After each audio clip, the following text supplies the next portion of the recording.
明明是地位低贱的脱衣舞娘，却无可救药地爱上了富商的独子。这段就连月老都反对的邂逅，一度成为他跨越阶层的幻想。然而当血淋淋的真相摆在眼前，他的三观也将彻底被欲望摧毁。女孩阿诺拉作为一名陪酒女，她的生活是简单的2点一线：晚上去地下俱乐部卖弄风情，渴望从男人身上榨取养分；白天则回到靠近铁轨的廉租房，在轰鸣的声响中睡得黑白颠倒。阿诺拉在这座城市没有归属感，只因她是从俄罗斯移民的穷三代。当然也正是由于会说点俄语，让她结识了来俱乐部玩乐的伊万。伊万朝气蓬勃还多金阔绰，立马就引起了阿诺拉的兴趣。为了能从对方身上获取更多小费，阿诺拉不遗余力地拿出看家本领。在表演了一段贴身舞蹈之后，伊万很快被阿诺拉的热情所打动，并提出了一个大胆的想法。Give me your phone. 隔天，阿诺拉穿起廉价的恨天高，涂脂抹粉，打扮得十分庸俗。Here for Mr. Zakharov. Ivan? Yeah. 他本以为这是一次简单的出台，却被伊万家的奢华惊到失语。So welcome to my umbrella board. Vodka, tequila, whiskey, cola, Coca-Cola maybe? No, I meant your home is beautiful. Bedrooms, upstairs. Let's go. They didn't make my bed yet, что, конечно, сложно. 阿诺拉做梦也想不明白，伊万年纪轻轻为何能如此豪横。Короче, ладно, мой батя Николай Захаров. 阿诺拉从没听过这个名字，然而在搜索了一番之后，他才被上面的介绍吓得目瞪口呆。It's me. 阿诺拉回到俱乐部就极力吹嘘自己找了个石油大亨的儿子，往后的日子他会经常光顾豪宅，自带小音箱让伊万彻底放纵。而看在对方每次都给1000的份上，阿诺拉也展现着毕生所学。花花公子伊万的凭空出现，让阿诺拉看到了通往上流的捷径。 For an hour and there's still like 45 minutes left if you want to go again. 一个身处天堂，一个活在地狱。阿诺拉和伊万如胶似漆，无尽缠绵。随着两人的互动愈发频繁，伊万又禁不住诱惑，提出一项交易。 Может быть, ты хочешь быть эксклюзивно со мной? Hang out with my boys. Короче, будь моей девушкой.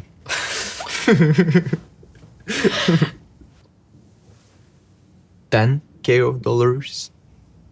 15 cash up front. Deal. 跟着有钱人花天酒地1周时间，不仅阅尽繁华，还能拿到一笔巨款，想必没有哪个陪酒女会拒绝。回到俱乐部，立马请假1周，提着简单的行李告别了室友。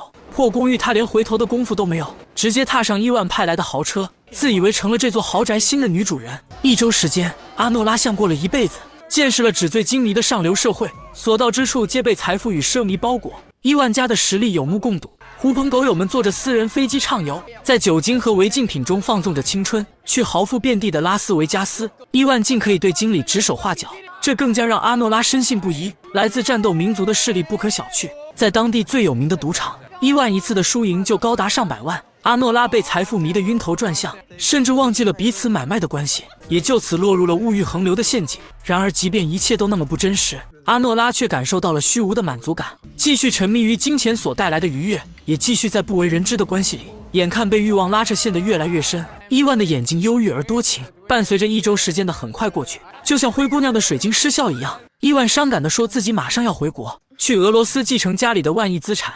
Well, I'm gonna miss you. And will you miss me or my money, блядь? Well, your money, bled. 随后伊万又画风突变，如果可能和一个美国人结婚的话，他就能永远和阿诺拉腻在一起。 Annie, Yeah? will you marry me? You wanna get married to me, Vanya? And I said it wisely. Are you serious?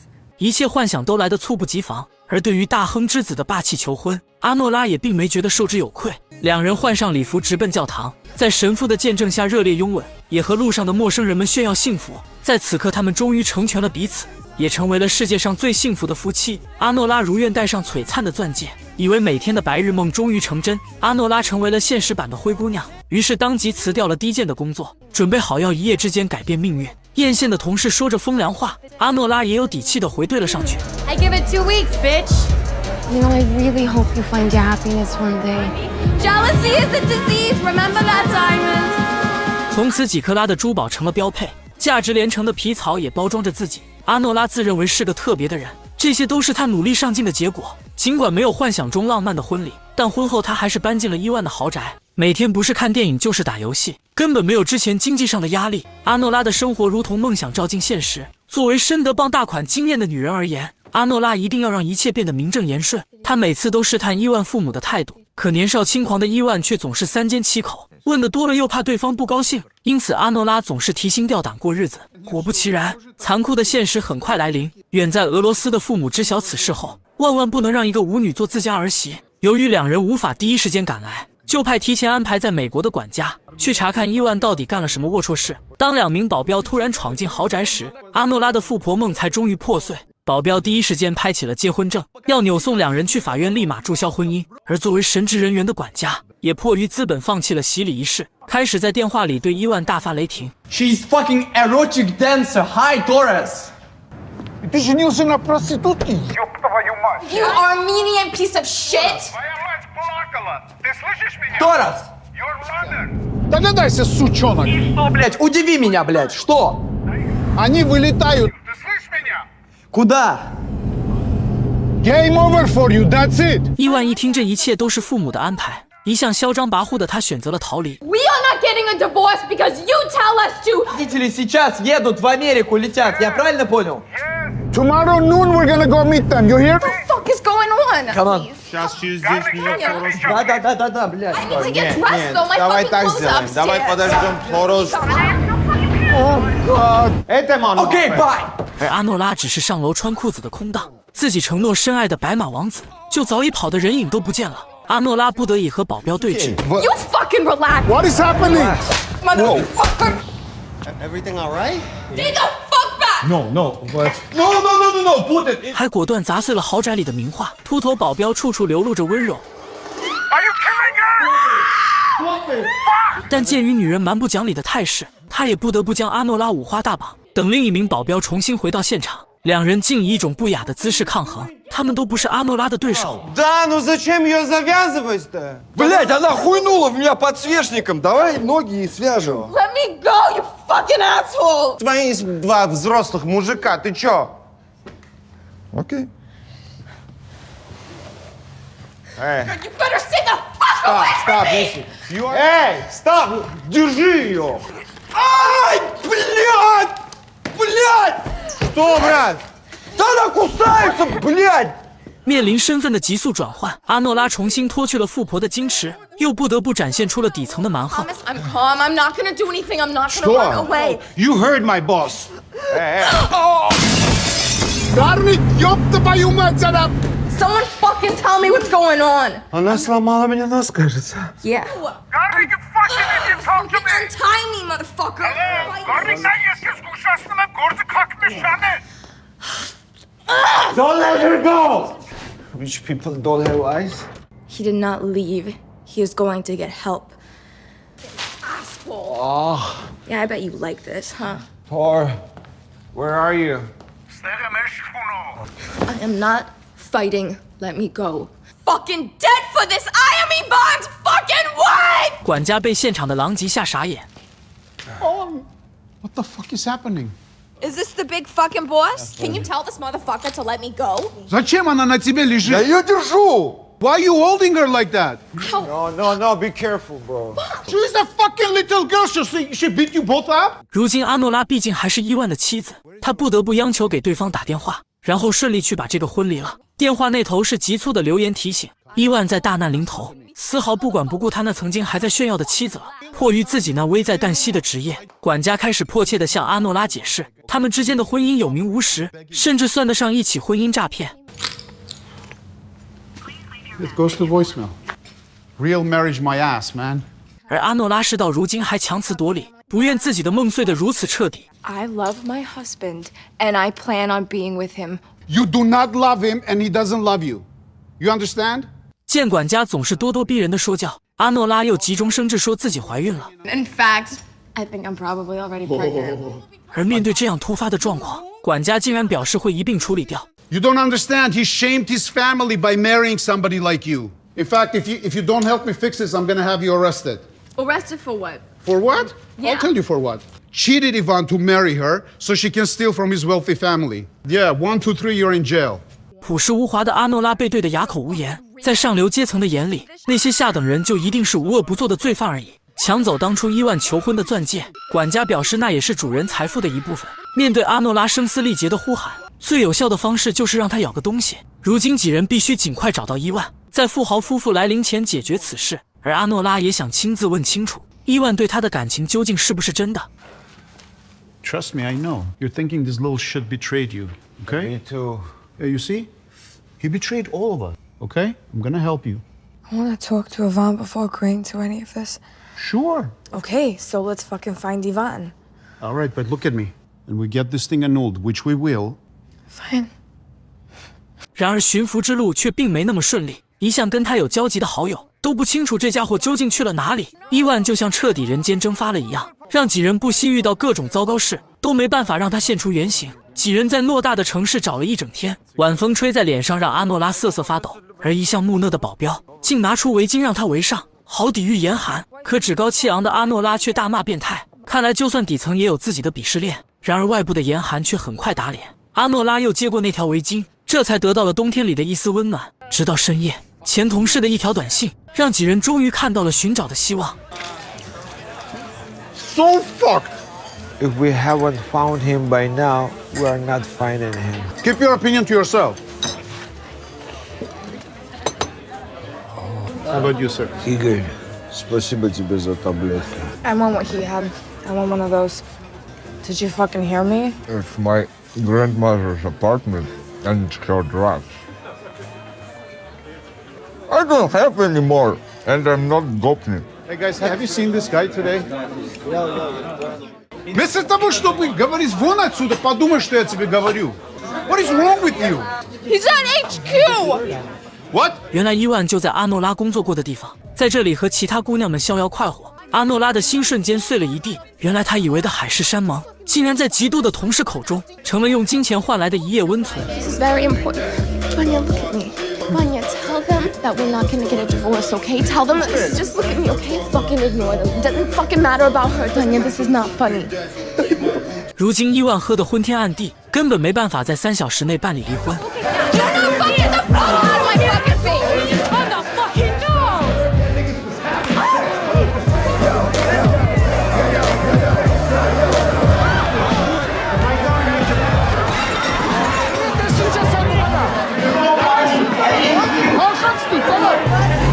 Fucking found you! We found you! Vanya, do you know what's happening right now? God, I'm gonna get Gonna get this thing done. But you know, you must really hate me, man. I mean, I bailed you out how many times? Huh? How many times? How embarrassing that is for me? He's passed out of bed. 只能等当地法院开门，试试看能否一次性注销婚姻。 Okay, he's here. Hey, wake up! Wake up! Hello, everyone. How are you, sir? Toros, the judge is being very kind, and he bumped us up. Good. Я говорил с ним. Он требует, чтобы это было сделано. 然而在法庭上，来自阿诺拉的证词却让律师和管家都大惊失色。 He got married in Nevada. So what? 原来根据美利坚联邦法律，唯有在拉斯维加斯结的婚，只能去当地才能办理离婚手续。 Why did you go to Vegas?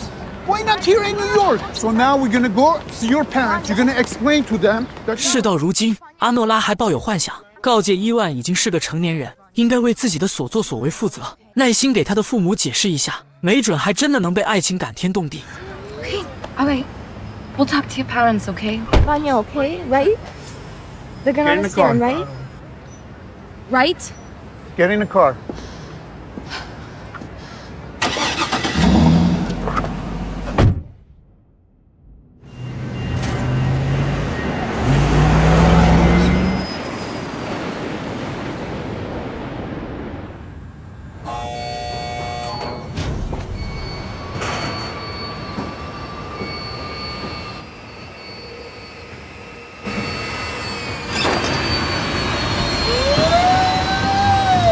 Степан, здравствуйте. Где он? 然而焦急地等待专机降落，阿诺拉连被正眼瞧的机会都没有。 Твою мать, пьян. Гарик, он пьян. Мам, все, я все понял уже, только мне стыдно. Меня зовут Нора. Это такая часть пищено Ивана. Ivan is not your husband. 在富人的眼里，哪有什么爱情，不过就是利益的交换和权衡罢了。And we will not accept it. 重新登基前往拉斯维加斯之前，阿诺拉不断询问伊万到底几个意思，非但没有解释它存在的意义，甚至还对母亲的话毕恭毕敬。阿诺拉彻底对伊万丧失了信心。Vanya, be a fucking man and talk to me! What do you want me to say? Can you understand that now we must go in the fucking plane? So we're getting a divorce. You... Of course! Are you stupid? Давай быстрее уже! Сейчас! For making my last trip to America so far. Let's go.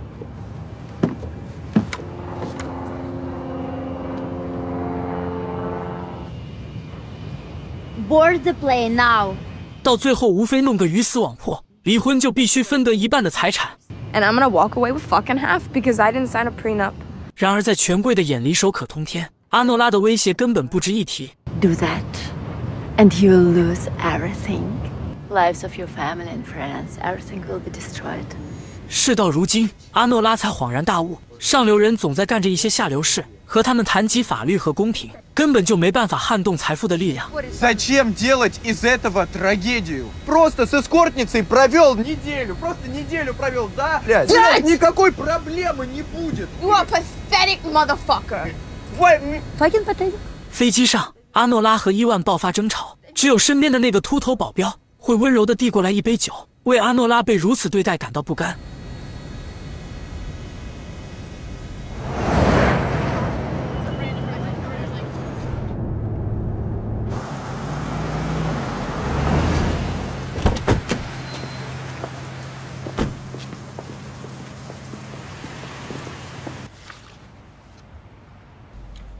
Sign, please. 最终结婚合约顺利解除，阿诺拉还不忘用最犀利的语言嘲讽一下这个自以为是的女人。Cause your son is a fucking pussy. What? Все, пошли. And you are discussing hooker. So much he married one to piss you off. 临走前，阿诺拉扔掉了所有包装，重新恢复到最干净的状态。伊万的父亲都被逗得哈哈大笑。作为不敢忤逆妻子的男人，他也好像借阿诺拉的嘴痛快了一回。阿诺拉被重新送回布鲁克林，一路上都有秃头保镖的照顾。管家为离婚给了阿诺拉1万块报酬，还允许他最后在豪宅里住一晚。而就是这简单的一晚，却让他和保镖互相完成了救赎。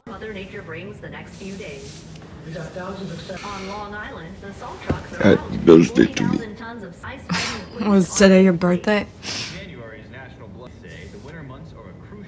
Yesterday was my birthday. 原来只有底层人才能平等对话。起初无论阿诺拉如何嘲讽，保镖男人都好像没有脾气一样。他们围着沙发同吸一根烟，在聊天中，阿诺拉也对这个保镖有了一种全新的认识。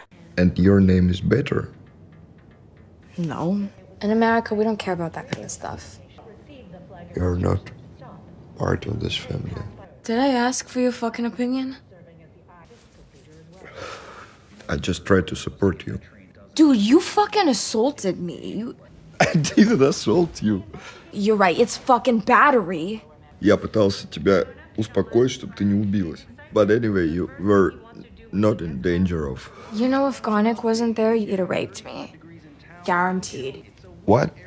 Why would I have raped you? You sick motherfucker would have raped me. But I didn't want to rape you. Why? Because I'm not a rapist. Cause you're a faggot-ass bitch. 同样的出身和经历让两人相见恨晚。保镖甚至直言不讳，他喜欢阿诺拉。和女孩总是喜欢伪装相比，男人更喜欢阿诺拉最真实的样子。隔天，一切都尘埃落定，保镖为阿诺拉偷回了那枚钻戒，那是属于他心底里对爱的幻想。男人的一句关怀让阿诺拉破防，如今他身上没有资本，只能再用肉体来回报这个男人。This car is very you. Do you like it? No.